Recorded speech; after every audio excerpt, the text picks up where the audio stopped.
একটা বিচার, এবং সেটা যদি গণহত্যার মতো, ক্রাইমস এগেনস্ট হিউম্যানিটির মতো মামলার বিচার হয়, সেইটার বিচার কখনোই এইভাবে দ্রুততার সাথে করা যাবে না যেন এটা একটা মোবাইল কোর্টের বিচার। এরকম বিচার কিন্তু এটা নয়।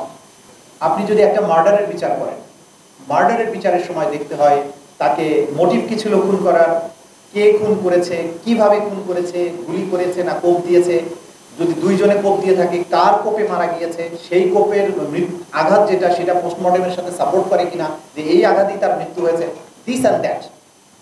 কিন্তু ক্রাইমস এগেনস্ট হিউম্যানিটিতে মার্ডার যখন হয় সেখানে এই সমস্ত কিছু প্রমাণ করতে হয় না, সেটার প্রমাণের পদ্ধতিটা সম্পূর্ণ ভিন্ন। এটা আইনের ব্যাখ্যা আমরা এখানে আলোচনা করব না।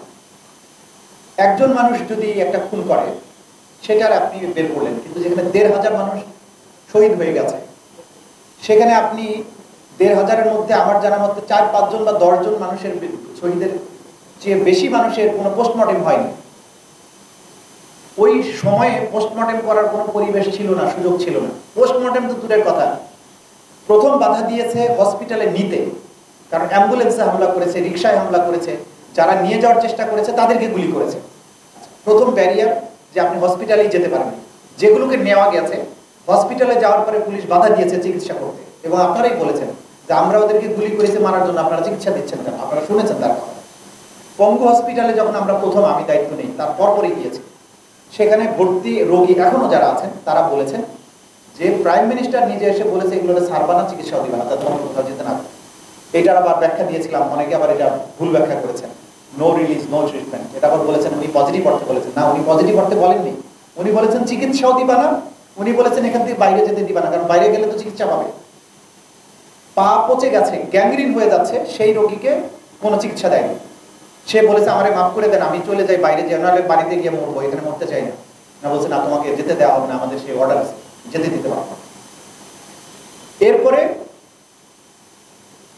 শহীদ হয়ে গেছে, লাশের যখনই শহীদ হবে তখনই পোস্টমর্টমের একটা প্রশ্ন আসে। কোনো পোস্টমর্টম না, সোজা বাড়ি নিয়ে যাওয়া। মৃত্যুর সার্টিফিকেটের মধ্যে লিখতে বাধ্য করেছে যে মৃত্যুর কারণ করোনা হয়েছে, মৃত্যুর কারণ হার্ট অ্যাটাক হয়েছে, গুলিতে মারা গেছে, মাথার খুলি উড়ে গেছে, বুক ছিদ্র হয়ে গেছে, মৃত্যুর কারণে লেখা হয়েছে যে করোনায় মারা গেছে, হার্ট অ্যাটাকে মারা গেছে, এগুলো করেছে। তারপরে আসেন বাসায় নিয়ে গেলেন, ও হসপিটালে লাশটা রইল কিছুক্ষণ, ফ্যামিলি মেম্বারদেরকে খবর দিয়ে আসার মতো সুযোগ তারা দেয়নি। বলেছে কেউ যদি নিয়ে যাও তো নিয়ে যাও, নাহলে আমরা এখনই অজ্ঞাত পরিচয় লাশ হিসাবে দাফন করে ফেলব। সেখানে শহীদের স্বজনেরা, তাদের সহকর্মীরা তারা এসে চেষ্টা করেছে সেই লাশগুলো নিয়ে পরিবারবর্গের কাছে দেয়, অনেকের ক্ষেত্রে এটা সম্ভব হয়নি। এরপরে জানাজা করবে সেটা করতে দেয়নি, ৫ জন ১০ জন এখনই দাফন করে দাও, রাত্রের বেলা দাফন করে দাও, বেশি লোক আসতে পারবে না। কবরস্থান, পারিবারিক কবরস্থানে দাফন করবে সেটা করতে দেয়নি, আসাফুল ইয়ামিনের ক্ষেত্রে এটা করেছে। এই যে প্রক্রিয়ার মধ্যে দিয়ে তাহলে আপনি বিচার করবেন কিভাবে? তাহলে আপনার মৃত্যুর সার্টিফিকেটে লেখা আছে হার্ট অ্যাটাক, পোস্টমর্টেম হয় নাই, চিকিৎসা হয় নাই, তার মানে এগুলো বিচার হবে না। ক্রাইমস এগেনস্ট হিউম্যানিটি বা গণহত্যার যখন বিচার হবে তখন এগুলো কোনো সাবজেক্ট ম্যাটার না, বরং আমরা এগুলো যখন প্রমাণ করব যে তাকে চিকিৎসা নিতে দেওয়া হয় নাই, এটাই প্রমাণ করবে যে এখানে গণহত্যা কি পদ্ধতিতে কি সিস্টেমে এটা হয়েছে। এই যে বিচারের প্রক্রিয়াটা, এগুলো শেষ করে তদন্ত রিপোর্ট দাখিল করতে হয়। যে গুলি করেছে এখানে শুধুমাত্র সে আসামি না, যে গুলি করে নাই বা দেখেও নাই হয়তো চোখে, কিন্তু কমান্ড দিয়েছে গণভবনে বসে, সে ১ নম্বর আসামি। এইটাই হচ্ছে গণহত্যার বিচারের সাথে সাধারণ বিচারের পার্থক্য। তাহলে আমাদের প্রথম তদন্ত রিপোর্ট ৬ মাসের কম সময় আমরা পেয়েছি। ৪টা মামলার বিচার কার্যক্রম চলছে এই মুহূর্তে। আপনারা অনেকেই বলেন বিচার দৃশ্যমান দেখি না, বিচার দৃশ্যমান। ৪টা মামলার ওপেন বিচার চলছে, আমরা লাইভ সম্প্রচার করেছি কিছু কিছু অংশ। আগামী 3 অগাস্ট প্রথম সাক্ষী হবে শেখ হাসিনার মামলায়, শেখ হাসিনার বিরুদ্ধে। এবং পরবর্তী খুব অল্প সময়ের মধ্যে আমরা আশা করছি যে আমরা এত সিলেক্টিভ ওয়েতে শেখ হাসিনার মামলায় সাক্ষী দেওয়ার জন্য বাংলাদেশের মোটামুটি 18 কোটির মধ্যে 10 কোটি লোক সাক্ষী দেওয়ার জন্য রেডি আছে। 10 কোটি লোক তার সাক্ষী আমরা নেব না। আমরা সবচাইতে এই অপরাধ প্রমাণের জন্য যেসব সাক্ষীর দরকার তাদেরকেই সিলেক্ট করেছি, এবং সেখান থেকে যারা বেস্ট উইটনেস তাদেরকে দিয়েই আমরা মামলাটা প্রমাণ করব। এই মামলা প্রমাণ করতে গিয়ে বিচারের যেমন একটা দাবি আছে, প্রচন্ড দাবি আছে। আমরা শহীদদের এই ভিডিও আজকে দেখেছি, কি মনে হচ্ছে যে এদেরকে এক্ষুনি তো পারলে ফাঁসি দেওয়া উচিত। কিন্তু যখন আমরা বিচার করতে যাবো আমাদেরকে কিন্তু আবেগটা কন্ট্রোল করতে হয়। কারণ আমাকে ইন্টারন্যাশনাল যে ইয়ার্ডস্টিক আছে বিচারের, গণহত্যা বিচার, সেটা আবার মানতে হবে।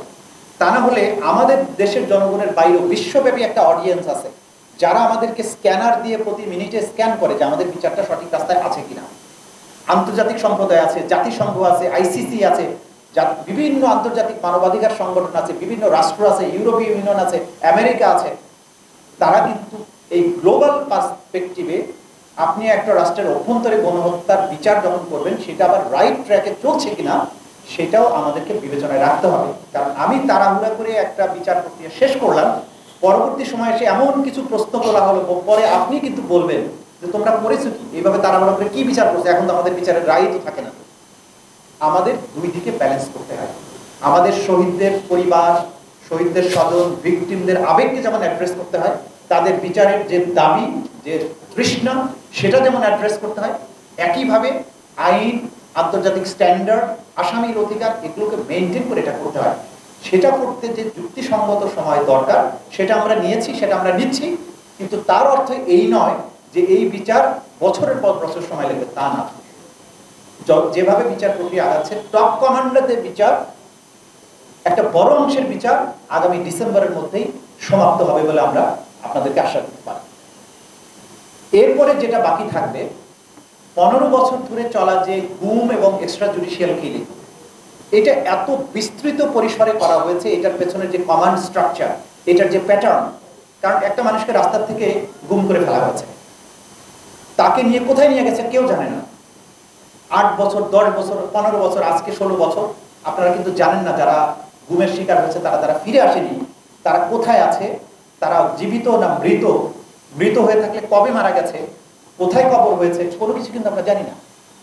এই যে গোপন বন্দিশালায় আটক, গোপন বন্দিশালা থেকে মানুষকে ধরে নিয়ে গিয়ে হত্যা করে লাশ কখনো নদীতে, কখনো সাগরে, কখনো জঙ্গলে, এই যে ফেলে দেয়া, এই বিচার করার যে দায়িত্ব জাতির কাঁধে আছে।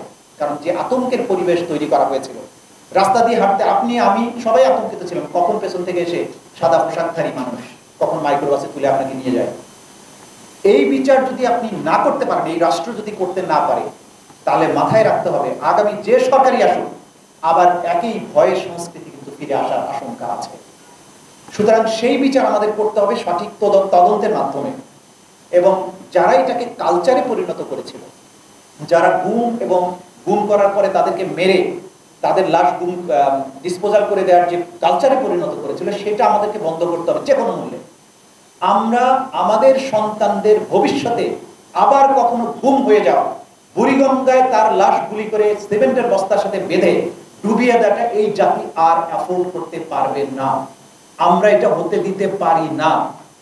সুতরাং এই বিচার আমাদেরকে করে যেতে হবে।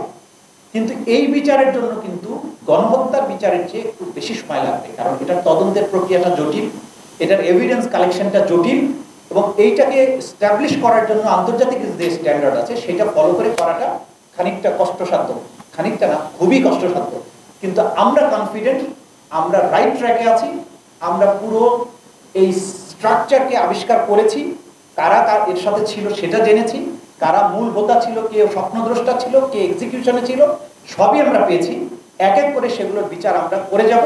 কিন্তু যতটুকু সময় দরকার, পরবর্তীতে যারাই সরকারে আসবেন নির্বাচিত হয়ে, তাদের প্রতি আপনাদের একটা অঙ্গীকার তাদের কাছ থেকে নেওয়া উচিত হবে যে এই বিচার কোনো অবস্থায় যেন বন্ধ না হয় যতক্ষণ পর্যন্ত এটা শেষ না হয়। এটা খুবই ইম্পর্টেন্ট এই জাতির জন্য। এই সরকারের পক্ষ থেকে হ্যাঁ অনেক সমালোচনা অনেকেই করেছেন, করাটা স্বাভাবিক, আবেগ আছে আপনাদের। কিন্তু আইন মন্ত্রণালয়ের ব্যাপারে যতটুকু আমার কাজের সাথে সম্পৃক্ত আমি জানি যে যখন আমি বলেছি যে এইখানে ট্রাইব্যুনাল বিল্ডিংটা সংস্কার করতে হবে, পরদিন সকালবেলায় 30 জন 40 জন ইঞ্জিনিয়ার সহ, চিফ ইঞ্জিনিয়ার সহ, সচিবরা সহ গিয়ে হাজির হয়েছেন। দুজন উপদেষ্টা সকাল 8টার আগে গিয়ে হাজির হতেন, নিজেরা তদারকি করেছেন বিল্ডিং এর কাজ সমাপ্ত হচ্ছে কিনা, এবং যতক্ষণ সমাপ্ত না হয়েছে কিন্তু প্রতি সপ্তাহে 2 বার করে ওনারা গিয়েছেন। যখন আমি বলেছি আমার প্রসিকিউটর দরকার, অমুককে আমি চাই, বলেছে যদি আপনি মনে করেন যে আপনার এই কাজের জন্য অমুককে দরকার, 1 মিনিট দেরি করেন নেই, বসে থেকে আমি গেজেট করিয়ে নিয়ে গিয়েছি। তদন্ত কর্মকর্তা নিয়োগ করতে হবে, কাকে কাকে দরকার, কোন কোন লোক আমরা আমাদের জানা মতে ভালো তাদেরকে দরকার, উনি কিন্তু পরবর্তী দিন আসতে বলেননি, উনি ওখানে বসে সমাধান করেছেন। সুতরাং বিচারের ব্যাপারে আইন মন্ত্রণালয়ের যে সহযোগিতা, আইন উপদেষ্টার যে সহযোগিতা, এবং ট্রাইব্যুনালে আমরা যে কয়েকজন মানুষ আছি অন্তত আল্লাহ তাআলার কাছে আমরা এই ব্যাপারে জবাবদিহি করতে ভীত নই যে আমরা কোনো একজন মানুষ এই প্রক্রিয়ায় কোয়ালিটি মেনটেন করার ক্ষেত্রে এবং বিচারের উদ্দেশ্য সফল করার ব্যাপারে আমরা এক বিন্দু আপোষ করিনি। ইনশাআল্লাহ আমি আগের দিনও বলেছি যে আমরা আল্লাহ তাআলা যদি তৌফিক দেয় পৃথিবীর কোনো সম্পদের বিনিময়ে আমাদের প্রসিকিউশনকে আমাদের এই বিচার ব্যবস্থাকে কেনার ক্ষমতা কারো হবে না ইনশাআল্লাহ।